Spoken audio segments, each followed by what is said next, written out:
When a 12-year-old boy named Noah quietly confides in his teacher about a terrifying situation at home, Mr. Simmons almost dismisses it as the usual worries children sometimes exaggerate. But then one chilling detail slips out, something too disturbing to be mere imagination, sending a shock through the entire school and igniting a desperate fight for this child's safety. Before we dive into this story, let us know where you're watching from, and if you believe in the power of hope, hit that like button and subscribe for more. Noah arrived at Sycamore Middle School at the start of spring semester, an unassuming boy with scruffy brown hair and a habit of keeping his gaze down whenever adults spoke to him. On his very first day, he wore a timid smile that never seemed to reach his eyes, an observation Mr. Simmons made as soon as the boy stepped into his homeroom. There were subtle signs, slumped shoulders, eyes that darted from corner to corner, the constant fidgeting of his thin hands. Mr. Simmons was a keen observer, but like any busy teacher, he initially chalked it up to the typical anxiety of a new student. It wasn't until weeks later, when the bruises started appearing, that he realized there might be something far darker lurking beneath the surface. The first bruise was on Noah's forearm. Mr. Simmons noticed it as he guided his students to the gym for physical education. Noah rolled up his sweater sleeve, revealing a purple mark shaped almost like a large thumbprint. When Mr. Simmons gently asked about it, the boy shrugged, insisting he'd fallen off his bike. The story made sense. Kids fell off their bikes all the time, but it still gnawed at Mr. Simmons. He remembered his own childhood in foster care and how he'd often come up with creative cover-ups for injuries he'd never caused himself.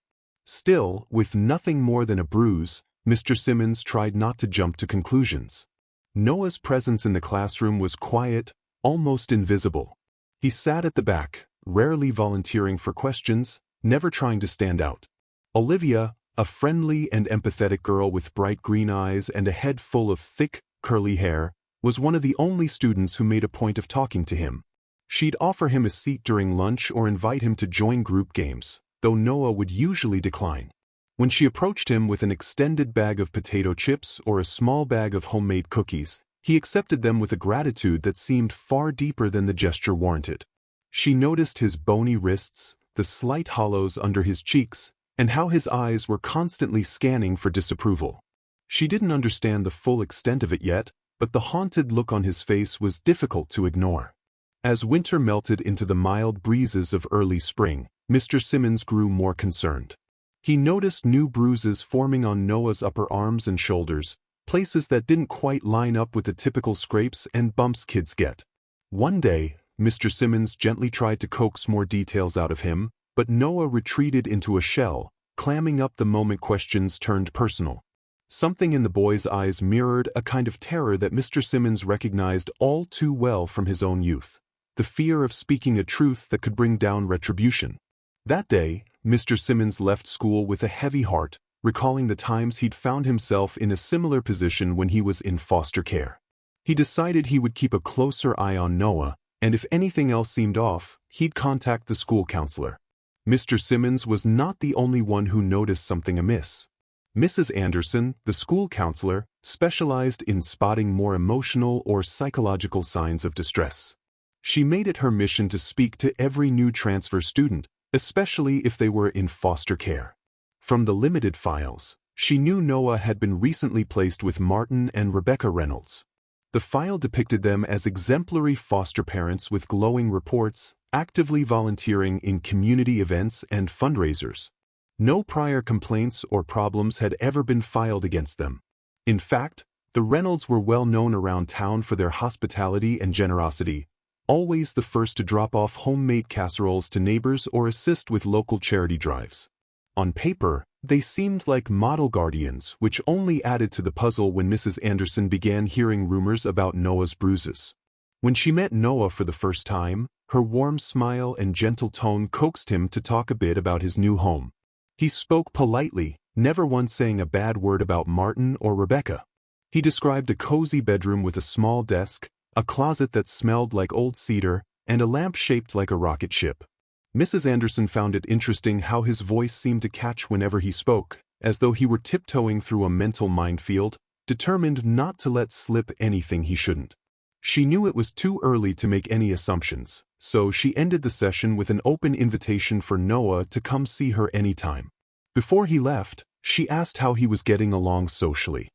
He mentioned Olivia, a quiet and almost fleeting smile crossing his features at the thought of her kindness. That same day, in the cafeteria, Olivia saw Noah staring down at the lukewarm spaghetti on his tray, pushing it around listlessly. She nudged her lunchbox closer to him. "You can have some of my fruit salad if you want," she said softly. He peered at her with cautious eyes, as if expecting someone to jump out and reprimand them both for sharing. When she smiled in encouragement, he carefully scooped a spoonful, nodding his thanks. She noticed, not for the first time, the faint outlines of bruises on his wrists. "Are you okay?" she ventured quietly, but he simply nodded, refusing to elaborate. That small exchange lingered in her mind for the rest of the day, filling her with a vague sense of worry she couldn't shake. Shortly after, a new rumor made its way through the faculty lounge. Another teacher, Ms. Patel, had reportedly spotted Noah in tears outside the boys' bathroom. He denied anything was wrong, but Ms. Patel insisted his tears were those of fear rather than sadness. Mr. Simmons heard this rumor and decided it was time to bring his concerns to Mrs. Anderson. When the two adults sat down with the principal, they discussed the delicate situation. They had minimal evidence, just a few bruises, suspicious behavior, and vague accounts. But Mr. Simmons, recalling his own experiences, emphasized how children in abusive or neglectful foster situations often worked very hard to hide it out of fear or misplaced loyalty. The principal authorized Mrs. Anderson to contact social services and request a discreet check-in, while also advising the staff not to jump to conclusions. Nobody wanted to accuse Martin and Rebecca Reynolds falsely. They were highly esteemed in the community, well known for fostering other children in the past without so much as a hiccup. Still, the principal could not ignore the mounting concern. That afternoon, Mrs. Anderson tried once more to speak to Noah. He was polite but guarded, obviously aware that more eyes were on him than ever. She asked if he felt safe at home, and he nodded vigorously. She pressed a bit more, asking about how Martin and Rebecca disciplined him, and he merely said they used words, not physical punishment. Nothing about his voice indicated outright lying, but there was a tension beneath his words that troubled her. A few days later, Mr. Carter, a social services official, visited Sycamore Middle School to conduct a preliminary meeting. He'd been assigned to Noah's case due to the flagged reports. Initially, Mr. Carter seemed reluctant to believe that a couple like Martin and Rebecca might be capable of harm. He'd dealt with them once before, an administrative check on a previous foster child, which had gone smoothly. Mr. Carter's impression had been glowing. Martin was an articulate and considerate man who ran a small carpentry business from home, and Rebecca worked part-time at a local florist's shop, spending the rest of her day making sure everything at home was perfect for the child in their care. Mr. Carter recalled how their home had been immaculate, the fridge well-stocked, and the foster child at the time had claimed to be comfortable. He remembered driving away from that visit thinking he wished there were more foster parents like the Reynolds. But now, with fresh concerns surfacing, Mr. Carter asked Mr. Simmons and Mrs. Anderson for their observations. Both adults noted Noah's reluctance to share, the bruises in unusual patterns, and his withdrawn behavior. Mr. Carter nodded but cautioned that children in foster care sometimes carry past trauma, which can manifest in odd ways, and that bruises could have come from sports or accidents. Still, he agreed there was enough reason to conduct a discreet investigation. He scheduled a home visit, wanting to see the environment for himself and talk to Martin, Rebecca, and Noah together. Before he left, Mr. Carter asked Mr. Simmons to keep a close eye on the boys' interactions and alert him if anything more definitive arose. That same evening, Noah sat in his small bedroom, the rocket ship lamp casting a dull glow over the pages of his sketchbook. Quiet tears slid down his cheeks as he drew an unsettling image, a towering figure looming over a cowering child, the figure's hands poised like claws. In the drawing, the child's eyes were enormous and filled with terror. A heavy atmosphere hung in the room as the pencil moved across the page in hurried strokes, revealing a word scrawled near the margin. Help? He finished the sketch and shoved the book beneath his mattress, his heart pounding as footsteps neared the hallway. He prayed that neither Martin nor Rebecca would think to look. That night, he barely slept, flinching at every creak of the old house. Morning arrived with a tense breakfast routine. Martin sat at the head of the table, reading the local paper, while Rebecca served eggs and toast. Noah was painfully aware of how carefully he needed to pick up his fork, not to clatter it or move too abruptly. He swallowed his eggs in silence, wishing desperately that he could dissolve into thin air. Martin suddenly folded the newspaper and fixed Noah with a hard stare. "Boy," he said, "I got a call from social services. They want to come by today. You haven't been telling any lies about us, have you?" Noah's heart thumped wildly. "And no," he managed to stammer, glancing at Rebecca, who was busy smoothing imaginary wrinkles from her floral dress. Her eyes never left the tablecloth, yet the tension in her posture felt like a tangible threat. Martin grunted. "Good," he said. "We've been nothing but good to you." Noah forced himself to nod, though fear coursed through him. Later, in the warm mid-afternoon, Mr. Carter arrived at the Reynolds home, dressed in a collared shirt and khaki pants, carrying a small notebook. Martin greeted him on the porch, all warmth and neighborly charm. "Please, come in," Martin said, gesturing widely. Rebecca joined them in the living room, where she'd laid out tea and cookies. The house smelled of fresh linen and lemon polish, immaculate, just as Mr. Carter remembered. He noticed the neat shelves stocked with children's books, a plush couch, and pictures of smiling family moments. Noah sat stiffly in the armchair, eyes on the floor. As Mr. Carter asked basic questions, how often they spent family time together, who helped Noah with homework, Martin and Rebecca gave well-practiced answers. They volunteered stories of teaching him carpentry basics, taking him to the park, and reading bedtime stories. To an outsider, it sounded almost idyllic. Yet Mr. Carter couldn't ignore the fact that Noah hardly spoke, only interjecting a small nod or a whispered yes or no. He noticed how every time Martin shifted in his seat, Noah visibly tensed as though preparing for a blow. Something about that dynamic unsettled Mr. Carter, though he needed more than hunches to act. Near the end of the conversation, he asked if he could see Noah's room. Martin and Rebecca exchanged a quick glance. Then Martin said, "Of course. Go right ahead." Noah led Mr. Carter upstairs. The bedroom itself was neat and unremarkable, though the bed was made with precise corners, far too perfect for most children. A desk displayed a few pens, a single comic book, and nothing else. There were no personal photos, no stuffed animals, no evidence of the creative sketches that Mrs. Anderson had mentioned might exist. Mr. Carter scanned the room, noting the rocket ship lamp. Then he spotted the corner of a loose sheet of paper poking out from beneath the mattress. "Mind if I take a look?" Mr. Carter asked. Noah's breath caught in his throat. The boy stiffened, and Mr. Carter immediately sensed how frightened he was. He gently lifted the mattress, revealing a sketchbook. He glanced at Noah. "May I?" Noah remained silent, but in his eyes, there was a mixture of desperation and dread. Mr. Carter opened the sketchbook and felt his heart lurch at the images. Depictions of monstrous silhouettes looming over a small figure, drawings of belts and fists, tears streaming down the boy in the sketches. Some pages showed rooms reminiscent of the very house they were in, with dark scribbles that suggested fear. Mr. Carter turned to a page that read in shaky letters, "They hurt me." Hearing footsteps on the stairs, Mr. Carter quickly closed the sketchbook. Martin appeared in the doorway. "Everything all right up here?" he asked, forcing a smile. Mr. Carter nodded. "Yes, just checking the space. Noah, why don't you head downstairs for a moment so I can speak with your foster parents privately?" Noah scurried out, his eyes downcast. Once the boy was gone, Martin folded his arms. "Is there a problem?" Mr. Carter carefully kept his composure, not revealing what he had found. "I'd just like some clarification on a few things," he said. Martin shrugged and led the way downstairs. In the living room, Rebecca was already waiting, standing by the couch as if bracing herself. Mr. Carter calmly explained that the agency had received concerns about bruises and anxious behavior.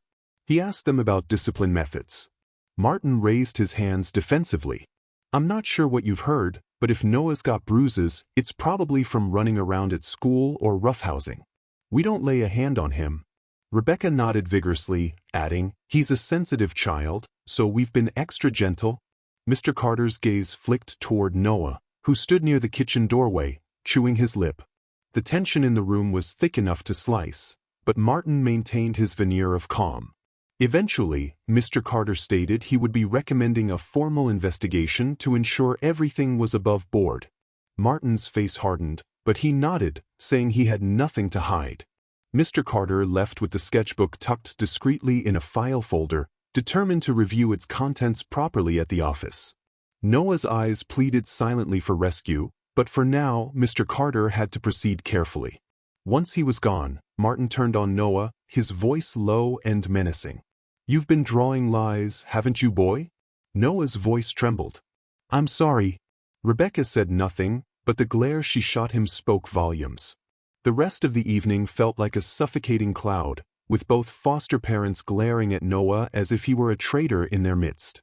The next day at school, Noah struggled to maintain composure. He walked through the corridors clutching his backpack, his shoulders hunched. Mr. Simmons spotted him from down the hall. Noah, the teacher called gently, can I speak with you? Noah shook his head, quickening his pace. He looked as though he was fleeing from a ghost. Concern flooded Mr. Simmons, but he decided to give Noah some space, intending to approach him after class. By mid-morning, Olivia found Noah alone near the coat rack, rummaging for something in his backpack. She noticed his trembling fingers and the dark circles under his eyes. Noah, are you okay? She whispered, stepping closer. He avoided her gaze. She offered him a small container of homemade brownies. You didn't have much at lunch yesterday, and I thought you might like these, she said softly.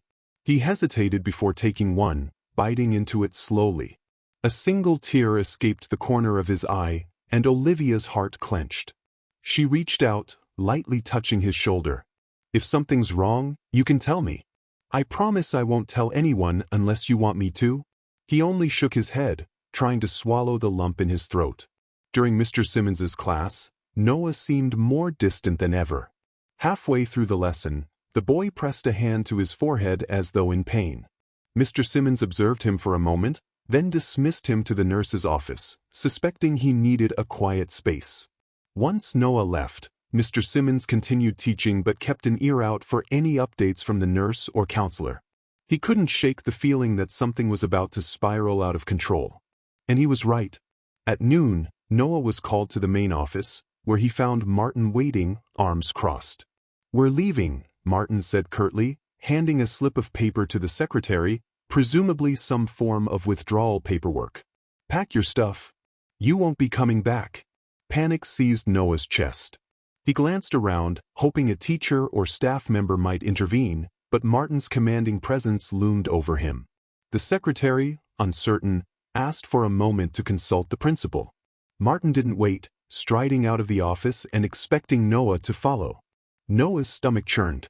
He could only imagine what would happen to him once they left the safety of the school's walls. Before Martin could drag Noah outside, Mr. Simmons caught sight of them from across the hallway. Sensing something was wrong, he hurried over. Everything all right? He asked, trying to keep his voice neutral. Martin's face tightened. We're fine. I'm pulling my boy from this school. Too many rumors, too much meddling in our family business. Mr. Simmons shot a worried glance at Noah, who looked as though he might collapse from fear. I'm going to need the principal's approval for that, Mr. Simmons said gently, stalling for time. Martin rolled his eyes. Then get him. Sensing the escalation, Mr. Simmons quickly stepped into the nearest classroom and dialed Mrs. Anderson's extension, explaining the situation in hushed tones. Within minutes, the principal and Mrs. Anderson arrived.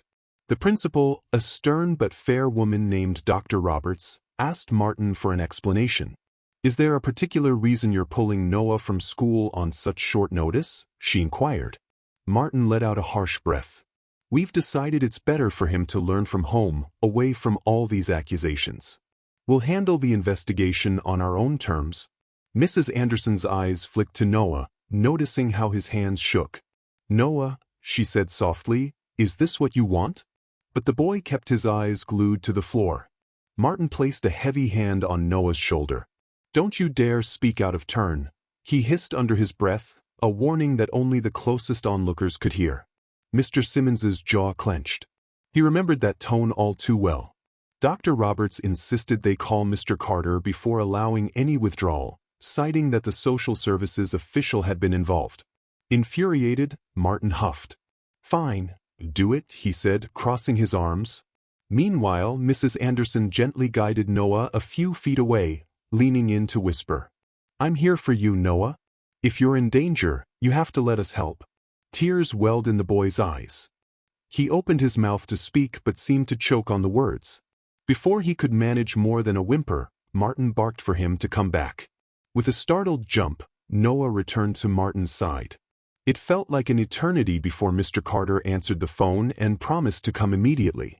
Martin begrudgingly sat in the main office, pacing back and forth while Dr. Roberts and Mrs. Anderson kept watch, worried he might try to forcibly remove Noah at any second. Mr. Simmons stayed close to the boy, offering silent comfort by standing near him. Noah trembled, stuck between relief that people were intervening and terror at what might happen if Martin's rage couldn't be contained. Finally, after what seemed like hours, Mr. Carter arrived, his face grim. He requested a private conversation with Martin and Dr. Roberts, leaving Mrs. Anderson and Mr. Simmons to guard Noah in the hallway. Outside the office door, Noah began to cry softly. Mr. Simmons placed a gentle hand on the boy's back. "It's going to be okay," he murmured. Mrs. Anderson crouched down to meet Noah's eye level. "I promise we won't let anyone take you if we believe you're in danger," she whispered. Tears continued to trickle down Noah's cheeks. I don't want to go back," he managed to say, words trembling. It was the first time he'd explicitly voiced his fear. Mrs. Anderson felt a pang of relief that he was finally speaking, mixed with heartbreak at the terror in his voice. She clasped his small hands in hers, repeating, "You're not alone, Noah. We'll help you." In the main office, Mr. Carter confronted Martin. "Pulling Noah out of school during an ongoing investigation is highly suspicious," he said, his tone firm. Martin shook his head. "My wife and I have rights. We don't want him here where people treat us like criminals. We can handle his education ourselves." Dr. Roberts intervened, explaining that from an administrative standpoint, they couldn't simply allow the withdrawal in the midst of reported abuse allegations. Martin's patience wore thin. He clenched his fists. "He's my foster son. I can do as I see fit." Mr. Carter refused to budge. "If you attempt to remove him now," he said sternly, "I'll have no choice but to call law enforcement on the grounds of interfering with a child welfare investigation." Martin stared at Mr. Carter, face twisting with anger. "Fine," he spat. "But you're all going to regret this." He stormed out of the office, slamming the door behind him. Mr. Carter let out a tense breath, phone in hand, prepared to call the police if Martin tried anything else. With Martin gone for the moment, Mr. Carter stepped into the hallway, meeting Mrs. Anderson, Mr. Simmons, and a tearful Noah. He gave them a grave nod.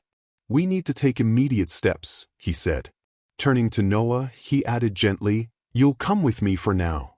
We'll make sure you're safe until we sort this out." Noah hesitated, but the relief in his eyes was unmistakable. Mrs. Anderson and Mr. Simmons exchanged glances, silently thankful. However, as they prepared to head out, Rebecca appeared in the hallway, apparently having parked the car at the front of the school. "Where do you think you're taking him?" she demanded, her voice shaking with an anger fueled by desperation. Mr. Carter took a step forward, holding his ID badge out.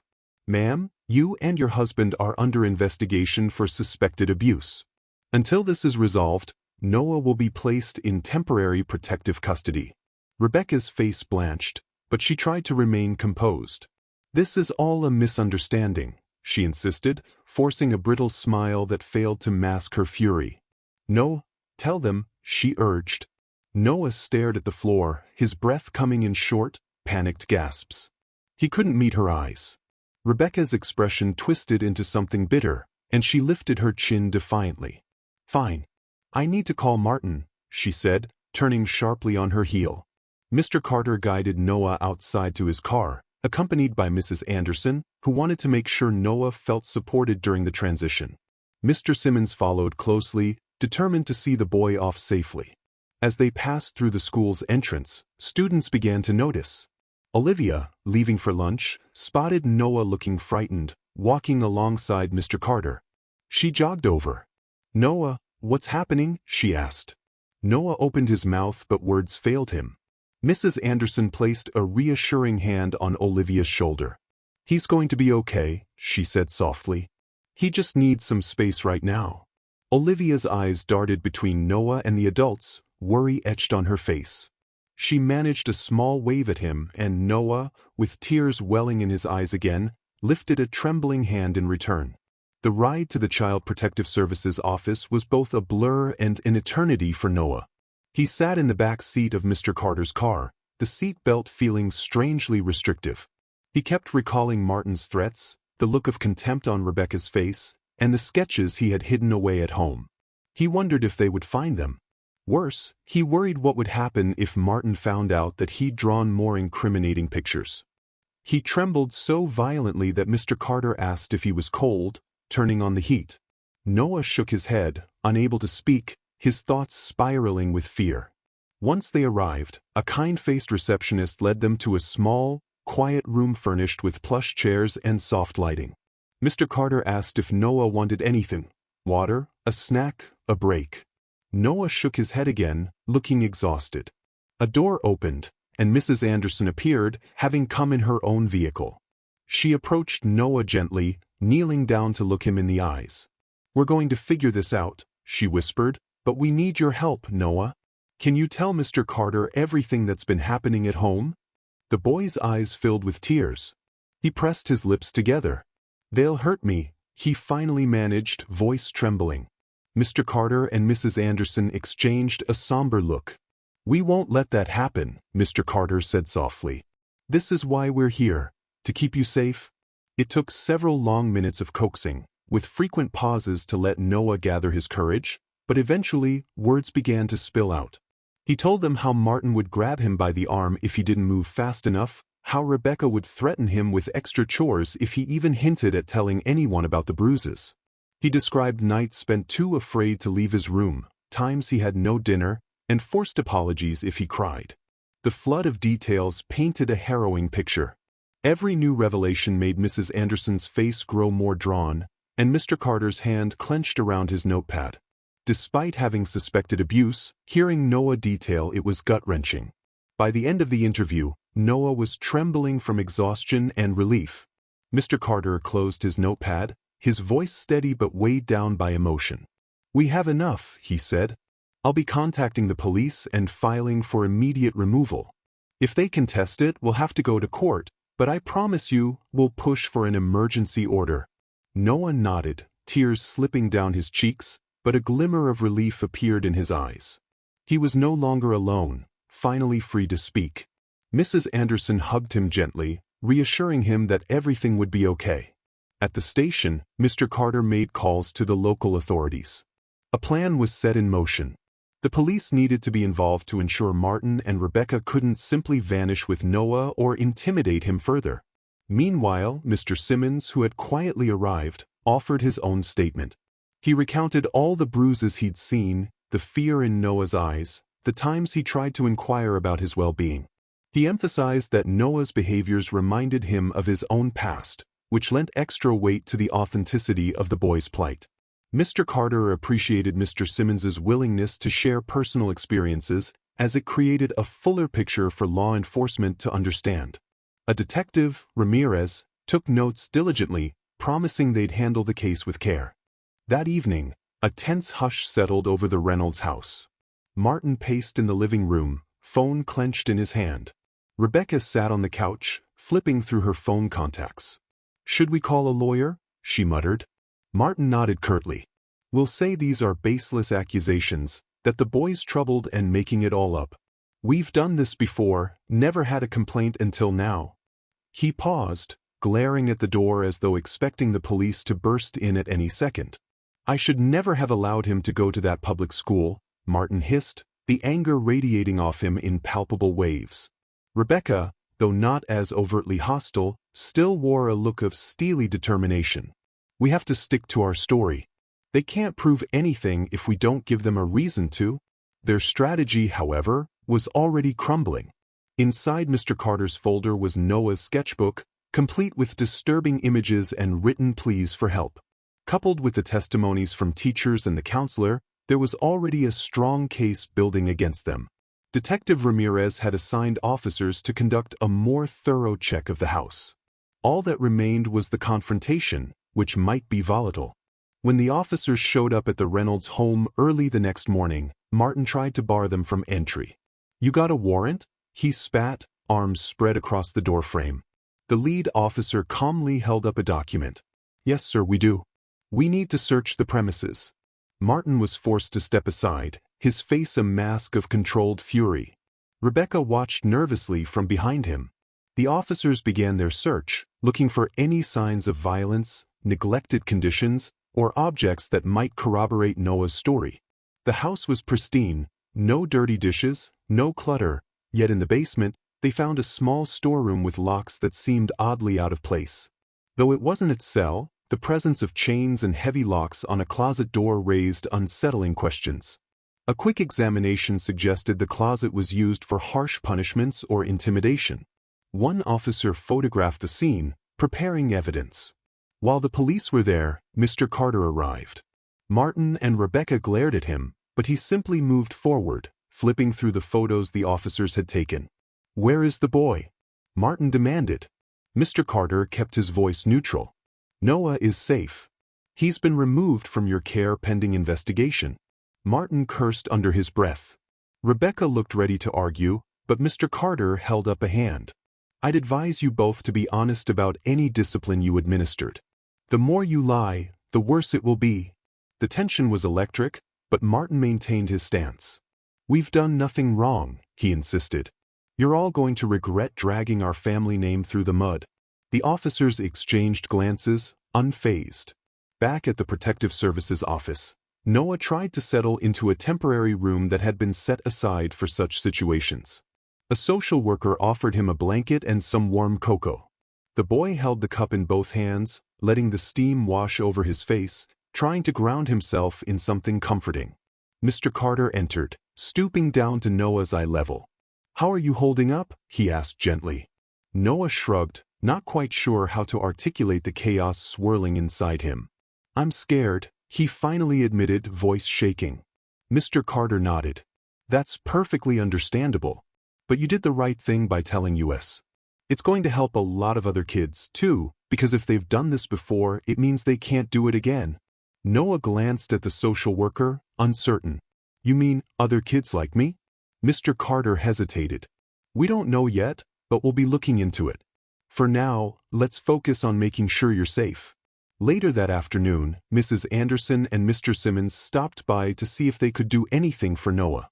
He was brought into a small visiting area, where the two sat with him in plastic chairs around a table. Mr. Simmons offered a gentle smile. "Hey buddy," he said. "We just wanted to check in on you. You're not alone in this." Mrs. Anderson slid him a small bag of cookies.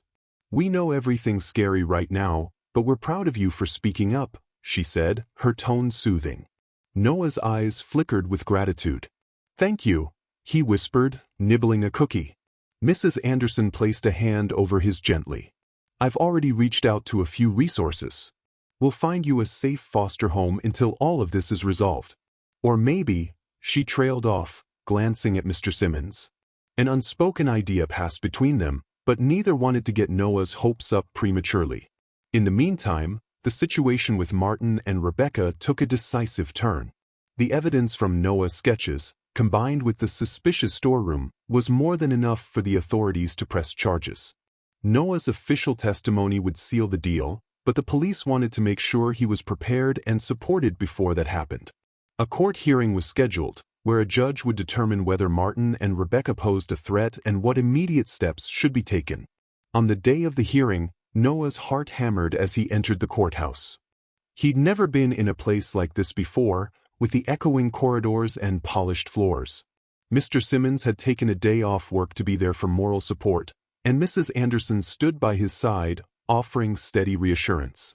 Mr. Carter guided him gently through the process, explaining that he wouldn't have to face Martin and Rebecca in the same room if he didn't want to. He could testify from a separate chamber via video link, a measure often used to protect vulnerable children.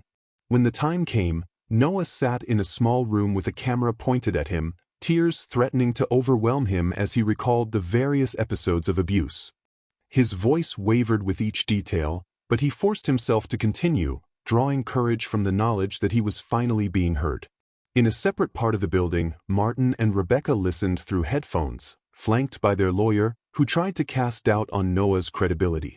But no cross-examination could dismiss the drawings, the bruises, or the locked storeroom. Photographs and medical reports were displayed, painting a picture too grim to ignore. Meanwhile, Olivia sat with her mother in the hallway outside the courtroom. She had come to offer her support, determined to share her own small testimony about what she had witnessed. When Olivia was called in to speak, she described how Noah had appeared in the cafeteria with bruises, how he'd barely eaten, how she'd once glimpsed a scary drawing in his notebook.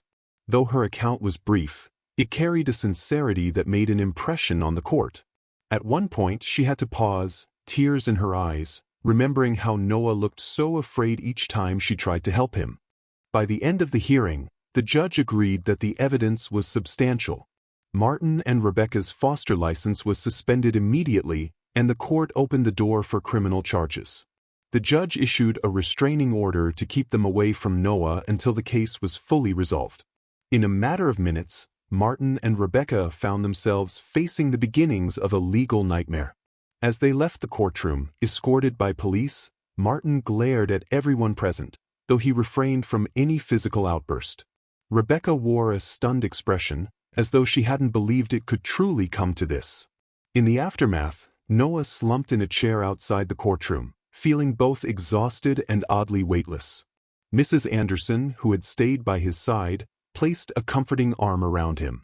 "You were so brave," she told him. Mr. Simmons knelt down, looking into Noah's eyes. "I'm proud of you," he said. "I really am. And you're not going back there, ever?" Noah let out a shaky breath, tears flowing freely now, but these tears felt different from the ones he'd cried at the Reynolds home. These were tears of relief and release.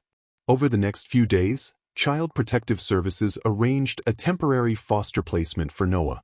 However, Mr. Simmons, who had once been a foster kid himself, couldn't shake the feeling that he needed to do more.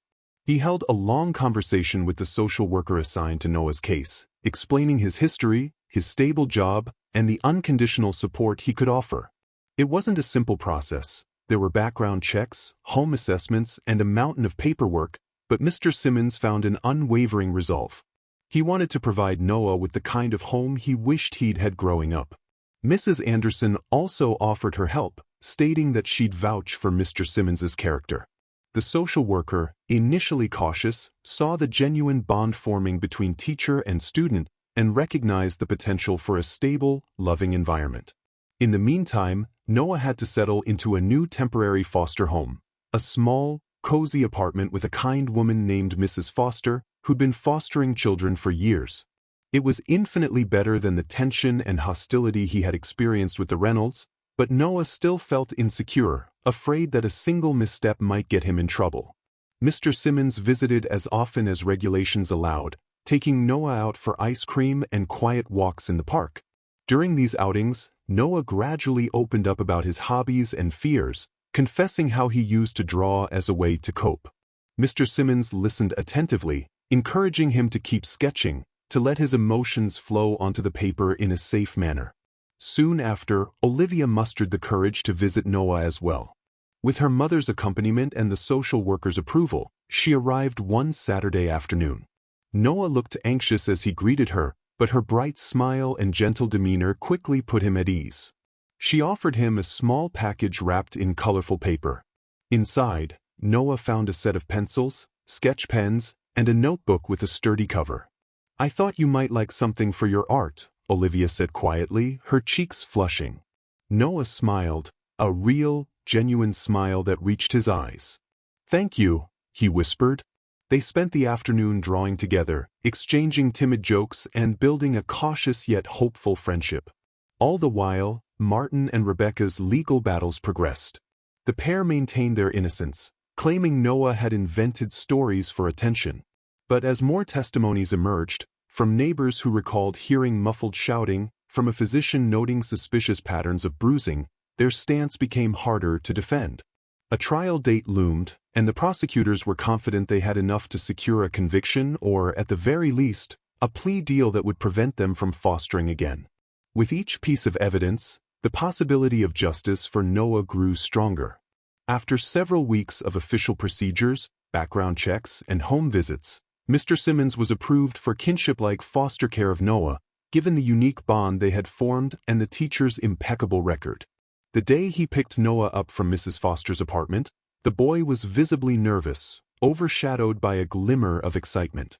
"You sure about this?" he asked Mr. Simmons quietly, eyes downcast.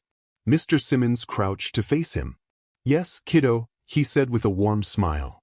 "I'm absolutely sure." The social worker stood by, watching with a sense of hope and relief as they prepared to leave. For Noah, this felt like stepping into a new chapter of his life, one that held promise instead of dread. The drive to Mr. Simmons's home was marked by small attempts at conversation. Noah asked about the neighborhood, the house, and if there were any house rules. Mr. Simmons answered honestly, admitting he'd never been a foster parent before but that they would figure it out together. "You can decorate your room however you like," he added, recalling how sterile Noah's previous space had been.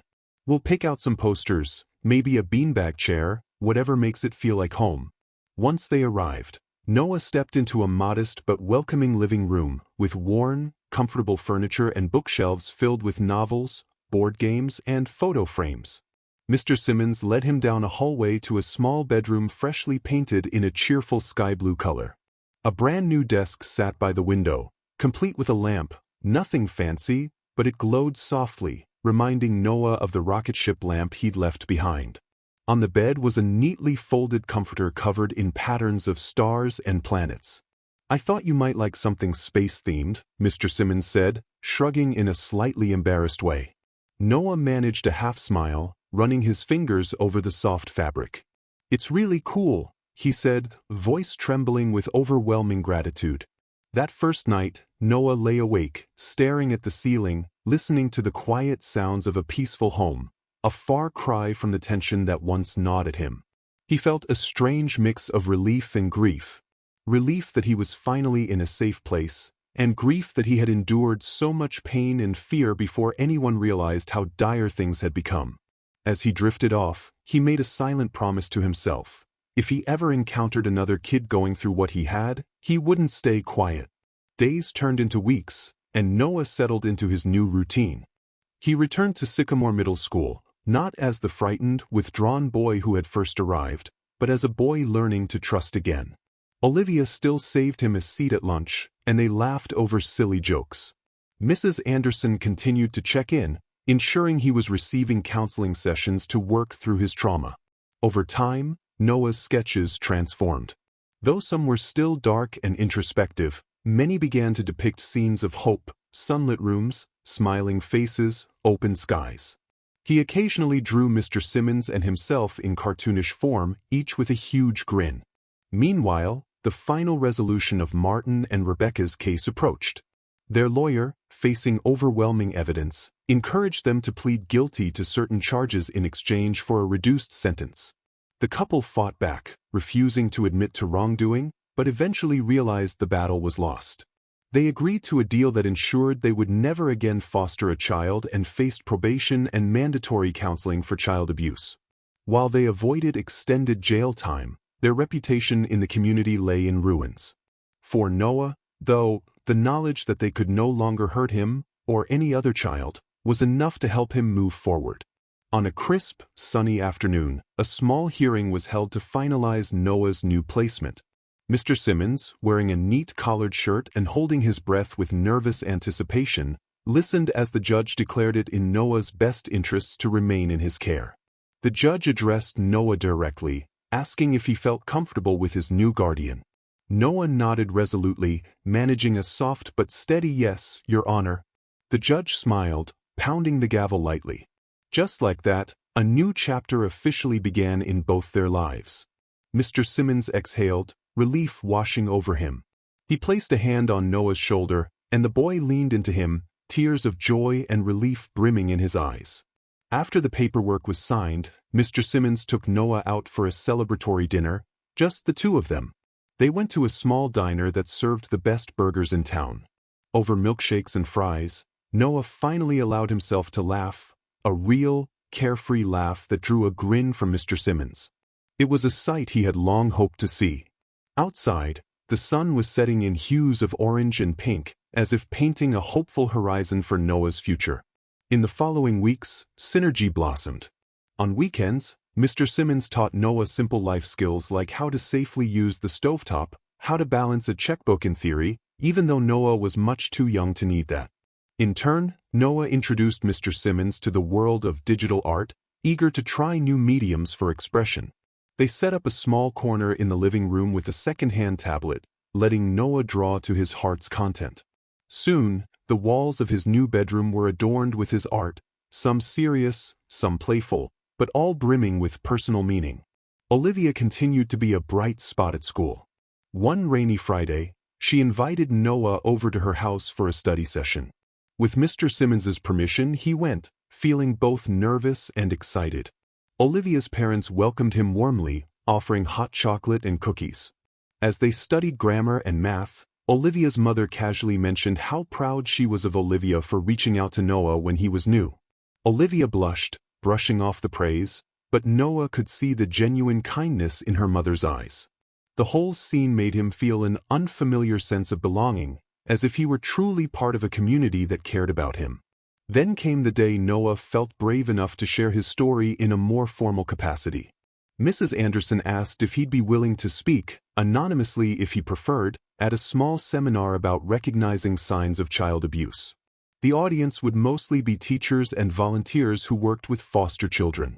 Noah hesitated, worried about reliving painful memories. But Mr. Simmons sat down with him, explaining that by telling his story, he could help others spot the warning signs earlier and possibly save kids like him from suffering in silence. After a long night of thought, Noah agreed. The seminar was held in the school auditorium on a Saturday morning. Noah stood on the stage, flanked by Mrs. Anderson and Mr. Simmons, lights softly illuminating the space. He clutched a piece of paper in his hands.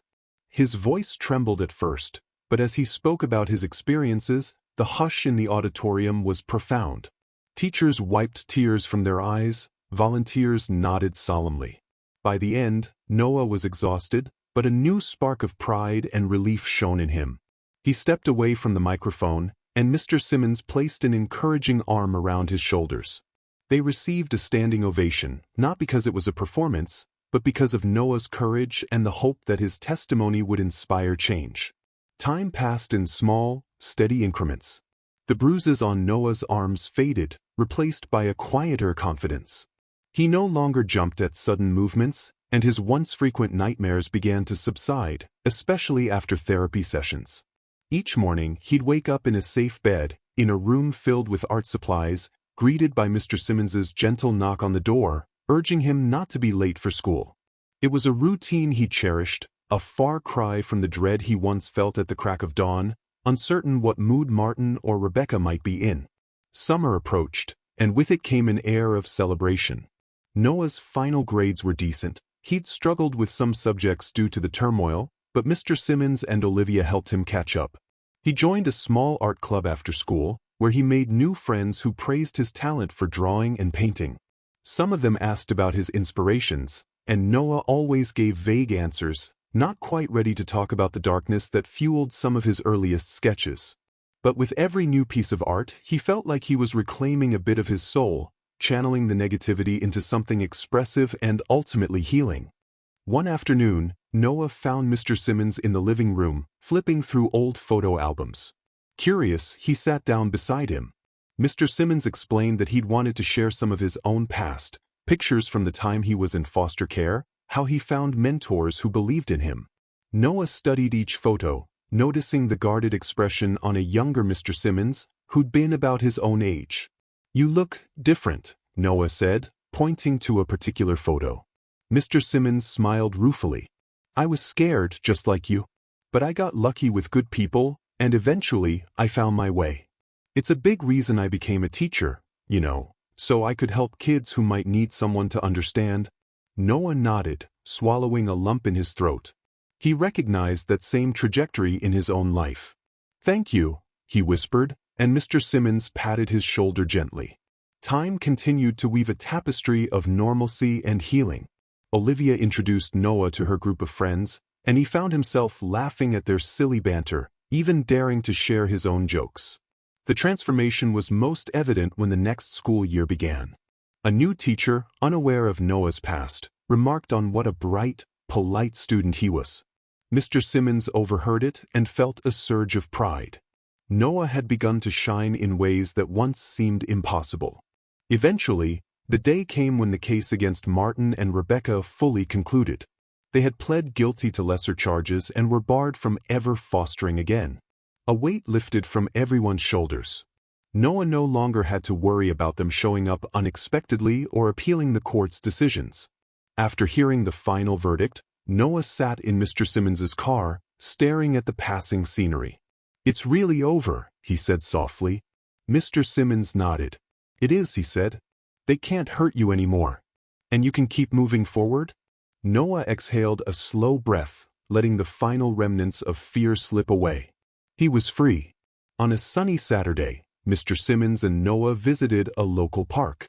They strolled through the grassy fields, stopping at a playground. Mr. Simmons watched as Noah climbed onto a swing, pumping his legs to soar higher, the breeze ruffling his hair.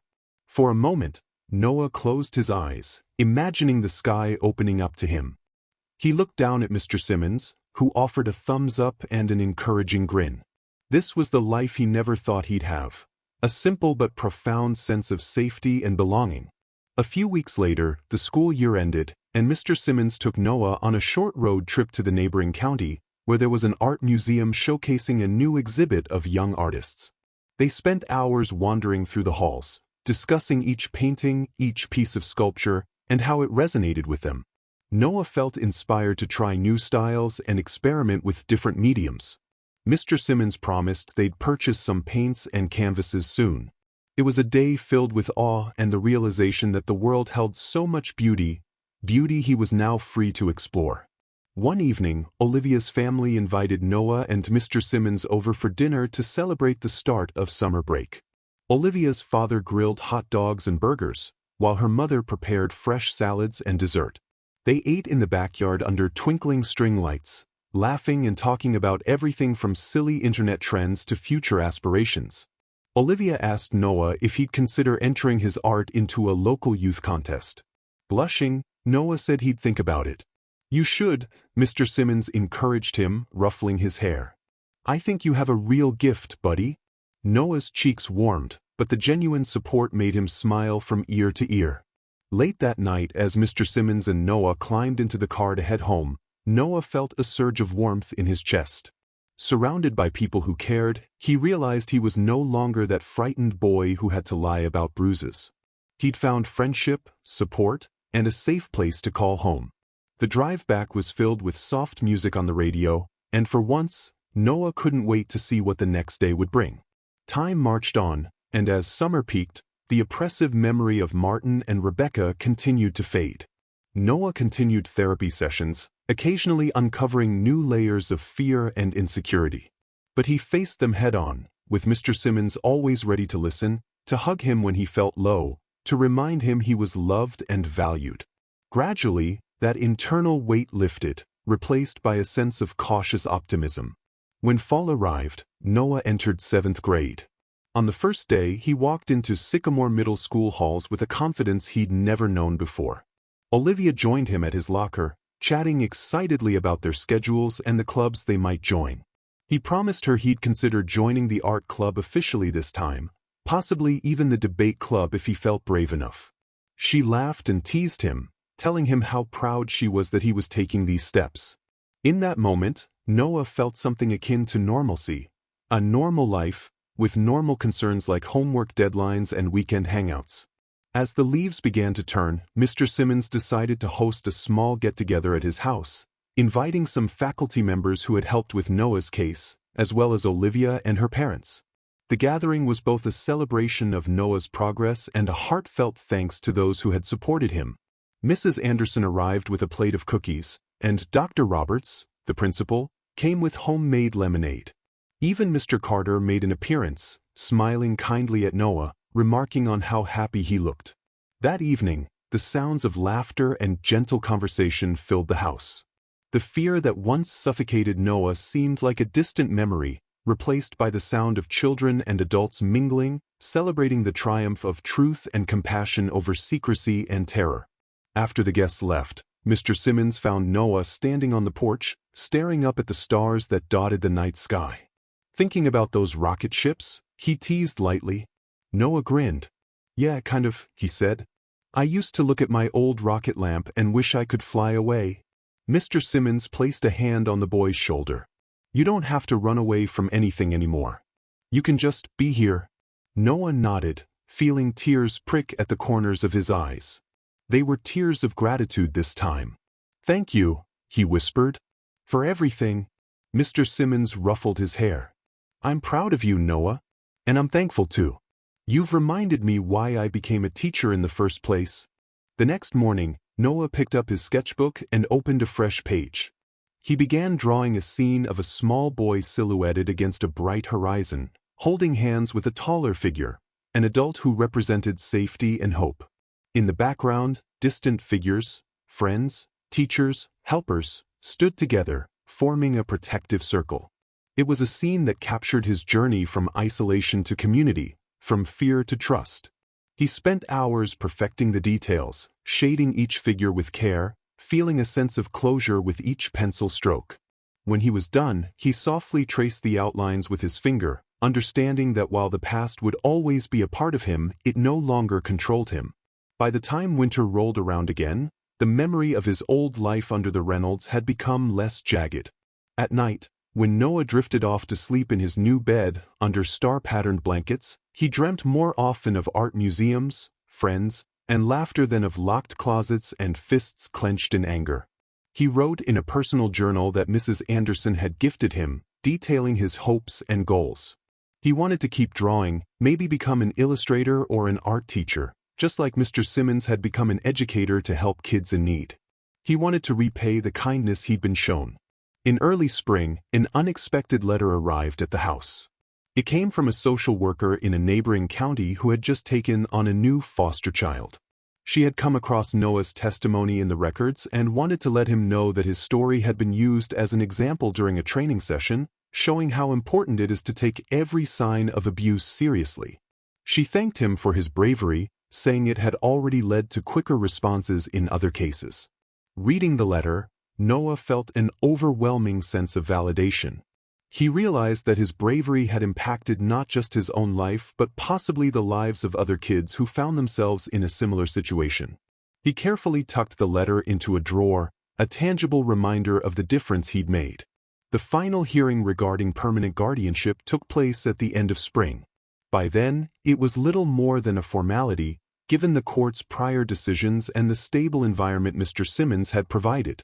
With a few signatures and the nod of a judge, everything was finalized. Noah would remain under Mr. Simmons's guardianship indefinitely. The moment the gavel struck, Noah turned to Mr. Simmons with a brilliant smile. They hugged tightly, not caring who watched. Olivia, who had come to the courthouse with her parents, beamed, fighting back tears of her own. A week after the hearing, Mr. Simmons enrolled Noah in a summer art program at the local community center. The boy thrived, immersing himself in watercolors, charcoal drawings, and even ceramics. Each day, he came home brimming with excitement, eager to show Mr. Simmons his new creations. They filled the living room with sketches and paintings, turning the house into a lively makeshift gallery. Mr. Simmons made it clear that he was proud of every piece, even the ones that Noah deemed imperfect. Art doesn't have to be perfect, he reminded Noah. It just has to be honest. A month later, the community center hosted an art show featuring the works of young artists in the program. Noah carefully chose 3 pieces to display, one of a sunlit meadow, another of a star-filled night sky, and the last an abstract representation of someone walking out of a dark corridor into a field of light. Visitors wandered through the hall, stopping to admire the vibrant collection. Olivia, her parents, Mrs. Anderson, Mr. Carter, and even Detective Ramirez came to support him. Their presence made him glow with pride. When someone asked the meaning behind the dark-to-light piece, he hesitated, then simply said, "It's about finding hope after feeling trapped." He glanced at Mr. Simmons, who gave him a subtle, encouraging nod. The final night of the program ended with an award ceremony. Noah was recognized not only for his artistic growth but also for his resilience. The MC gave a short speech about overcoming adversity and how art can be a powerful outlet for healing. Noah's face flushed red with both embarrassment and happiness as he accepted the small plaque they handed him. His mind flashed back to the frightened boy he'd been less than a year ago, cowering in a room with a rocket ship lamp, believing no one would ever come to his rescue.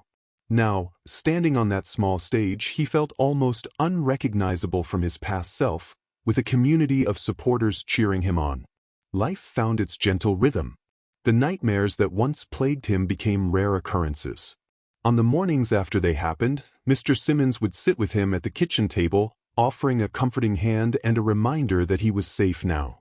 Noah would nod, sipping warm cocoa while flipping through sketches of hopeful images. Each day was a step further from the trauma, a step closer to the person he was becoming.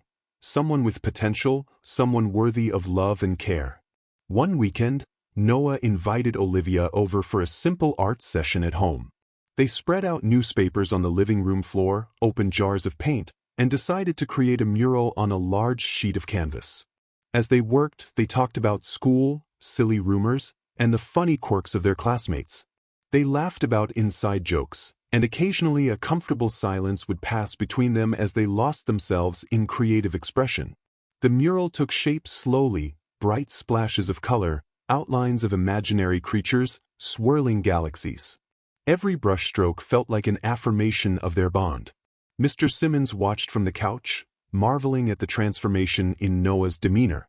This was a child who not long ago had difficulties speaking up for himself. Now, he was giggling freely with a close friend, his eyes alight with genuine joy. Eventually, the school year wound down. Summer approached once more, this time with the promise of a stable future. Noah's life had changed irrevocably, all because one teacher bothered to notice the signs, a counselor refused to give up, and a social worker followed his instincts. But more than that, it was because Noah found the courage to draw those sketches, to allow a crack in the wall of silence that had trapped him for so long. Although scars remained, some days he'd still startle if someone touched his arm unexpectedly, he no longer lived in constant fear. Near the end of the summer, Mr. Simmons surprised Noah with a small celebration at home, inviting Olivia, her family, Mrs. Anderson, and even Dr. Roberts. It was a simple affair, a barbecue in the backyard, music playing softly, laughter floating in the warm evening air. At one point, as everyone chatted happily, Noah slipped away to the side of the yard, gazing at the setting sun. Mr. Simmons soon joined him, handing him a cold lemonade. "What's on your mind?" he asked. Noah smiled, sipping his drink. "I'm just thinking about how far things have come," he said. "It's weird but good. Sometimes I worry I'll wake up and it'll all be gone." Mr. Simmons shook his head and placed a firm hand on Noah's shoulder. "It's real," he said gently. "And it's going to keep getting better." Noah nodded, letting the reassurance sink in. In the distance, Olivia called them both back to the group. As the sun dipped below the horizon, casting a golden glow over the yard, Noah felt, for the first time in his life, that he truly belonged. It wasn't just a sense of physical safety, it was emotional security, the knowledge that love and support surrounded him. The weight he'd carried for so long was lifting, replaced by hope for tomorrow. That night, after everyone left, Mr. Simmons and Noah cleaned up the paper plates and cups, humming along to a soft tune on the radio. Noah felt a peaceful fatigue in his limbs, the kind that comes after a day well spent. He paused, looking around the living room at the pictures on the walls, photos of himself and Mr. Simmons at the park, drawings he had made, small souvenirs from their outings. It struck him that in every picture he was smiling as though he'd finally found his true home. Thanks for watching till the end. If you enjoyed the story, give this video a like if you haven't already and subscribe for more.